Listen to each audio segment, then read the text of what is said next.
تبارك الذي بيده الملك وهو على كل شيء قدير الذي خلق الموت والحياة ليبلوكم أيكم أحسن عملا। নামাজ হবে প্রায় 5 বছর ইমামতি করেছি। ভাই আমরা একটু মাথার ক্যাপটা খুলে দেখতে চাই। না ভাই এটা খোলা যাবে না ভাই, একটু ক্যাপটা খুলে না ভাই ভাই প্লিজ ভাই খোলা যাবে না, খোলেন না ভাই খোলা যাবে না ভাই, একবার একটু খোলেন ভাই। এই অবস্থাটা ভাই আপনার ছেলে কি অবস্থা ভাই? ছেলে খারাপ ভাই। 8 বছর তো প্রায় ওয়াজ করেছি, এখন চিন্তা ভাবনা আছে যে সিনেমা অঙ্গনে অভিনয় করার। হ্যাঁ আপনার শিক্ষাগত যোগ্যতা কি বলেন? আমার শিক্ষাগত যোগ্যতা আমি মাওলানা। মাওলানা বলতে হেফজখানায় পড়েছিলাম, হেফজে পড়েছি, বাট দাওরা কমপ্লিট দাওরা কমপ্লিট করেছি। কিভাবে হয়ে যায় সেটা আসলে আমি তো বলতে পারতেছি না, এরকম তো ইতিপূর্বে কেউ হয় নাই, জাস্ট আমি মনে হয় প্রথম না কি জানি। কি কোনো জিন টিন ভর করেছে নাকি? জিন আসলে ওইরকম ভাবে নাই, তবে 2টা ছিল, এগুলো এখন আছে কিনা বলতে পারতেছি না। 2টা জিন ছিল? 2টা জিন তারা কি ছিল। আপনাকে প্ররোচনা দিছে, কুমন্ত্রণা দিছে? তারা মাঝে মাঝে দিত আর কি, আপনি অনেকদিন হয় তারা সাক্ষাৎ করতে আসে না। ইবলিস দেখেছেন কখনো? ইবলিস দেখি নাই, বাট ইবলিস আসলে ছুটি নেই, আমেরিকা গেছে। আপনার কাছে সেই দিয়ে গেছে? দায়িত্বটা কি আপনাকে দিয়ে গেছে? দায়িত্বটা দিছিল, বাট এখন আবার নিয়ে নিছে আর কি। কিভাবে দেখি আসলে এটা তো আমি কোনোভাবে দেখি না, কারণ মনে করেন আপনার হেদায়েতের মালিক তো আসলে আল্লাহ পাক, এটা তো দুনিয়ার কোনো মানুষ না, এটা আসলে তার ব্যাপার, আল্লাহর ব্যাপার। ইন্নাকা লা তাহদি মান আহবাবতা ওয়ালাকিন্নাল্লাহু ইয়াহদি মান ইয়াশা। তার মানে আপনি কি স্বীকার করবেন যে আপনি পথভ্রষ্ট?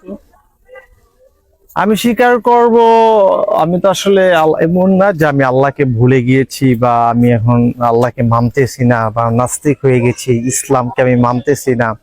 ঠিক আছে, আপনারা যেরকম 5 জন আছেন জেনারেল, আমি আপনাদের মতোই জাস্ট। এই ফিলটা নেওয়ার জন্য না আর কি, জীবনে কিছু আশা এবং স্বপ্ন ছিল, এর ভিতরে একটা স্বপ্ন ছিল যে আমি বড় বক্তা হব। তখন আর কি বড় বক্তা হলাম, ওয়াজ মাহফিলে ওয়াজ করলাম, লক্ষ লক্ষ জনতা আসতো আমার মাহফিলে। আপনি ইউটিউবে সার্চ করলে পাবেন, মাওলানা ওমর ফারুক আল আজমি লেখলে অসংখ্য আমার ওয়াজ আছে, সেখানে হাজার হাজার জনতা। তো পরবর্তীতে ভাবলাম যে একটু সিনেমা টিনেমা করি, ওয়াজটা অনেক করলাম, এখন সিনেমা করি যে কেমন হয় বা কি আসে। মাদ্রাসায় পড়াকালীন কি আপনি চুরি করে সিনেমা হলে যেতেন? মাদ্রাসা পড়াকালীন বলতে বলতে গেলে এক কথায় বলা যেতে পারে যে আমি কোনো সিনেমা কিংবা কোনো মুভি বা এই সমস্ত বিষয় আগে আকৃষ্ট ছিলাম না, বা আমি এগুলোতে আগে জড়িত ছিলাম না বা যাইতাম না আর কি, কিভাবে টোটালি। এক সপ্তাহ? এক সপ্তাহে কতগুলো ওয়াজের দাওয়াত এসেছে? ওয়াজের এক সপ্তাহে দাওয়াত আসছে না হলে আনুমানিক 10,000, আমার আগের থেকে দাওয়াত আসে। 10,000? আপনার কি আফসোস হয় না যে 10,000 ওয়াজের?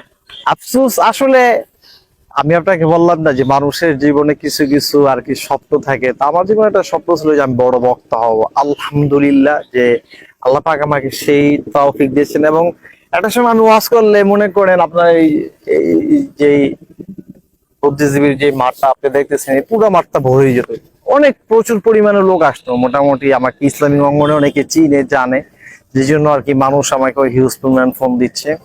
আসলে দেখেন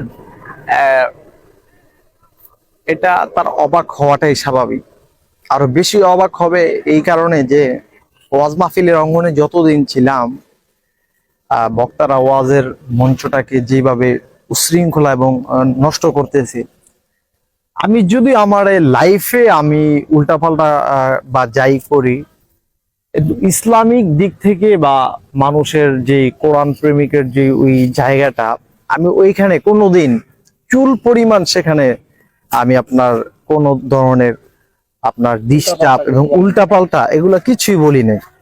কারণ সবসময় যখন মানুষজন আসতো তখন আমি চাইতাম যে তাদেরকে হাজার হাজার মানুষ আসছে এত কষ্ট করে, তাদেরকে কিছু শিক্ষা দিব, এই নিয়তে ভালো ভালো জিনিস বলার আপ্রাণ চেষ্টা করতাম। তো সেই ক্ষেত্রে আমার যেমন ইউটিউবে যদি সার্চ করে আপনার ওই ভিডিওগুলো দেখলে তারা অবাক হয়ে যাবে যে আসলে এটা সম্ভব কি করে, বুঝতে পেরেছেন? এই কারণে হয়তো একটু বেশি অবাক হবে, এটাই আর কিছু না।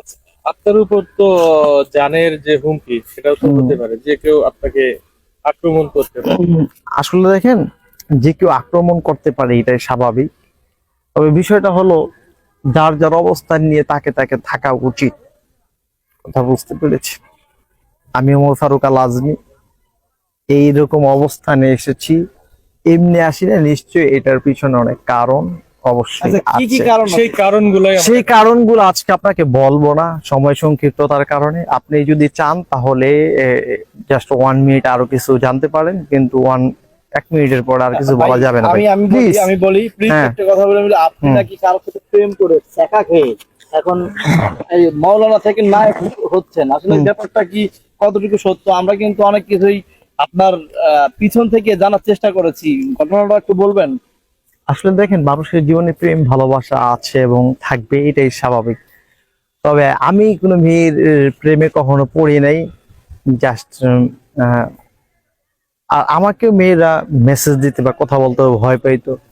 যাই হোক, ওই প্রেম প্রীতির বিষয়টা না ভাই, বললে প্রেম প্রীতির বিষয়টা কি আসলে সঠিক কিনা? যেহেতু আপনি একজন মানে অনেক সঠিক ভালো ভাই মানের শুনেন অভিজ্ঞ প্লিজ, মানুষ, আমি পাশাপাশি অনেক আমি জ্ঞানী আপনাকে মানুষ। আমি আপনাকে বলি, আপনি একজন সাংবাদিক মানুষ, সম্মানিত মানুষ, আপনাদেরকে সম্মান করা উচিত, কারণ হলো আপনার জাতির বিবেক। কিন্তু বিষয়টা হচ্ছে যে এই প্রেম প্রীতির যে বিষয়টা, সেটা মনে করেন মিডিয়াতে আসলে ওপেনলি বলা ওইরকম ঠিক না, কারণ এর পার্সোনালিটি বিষয়।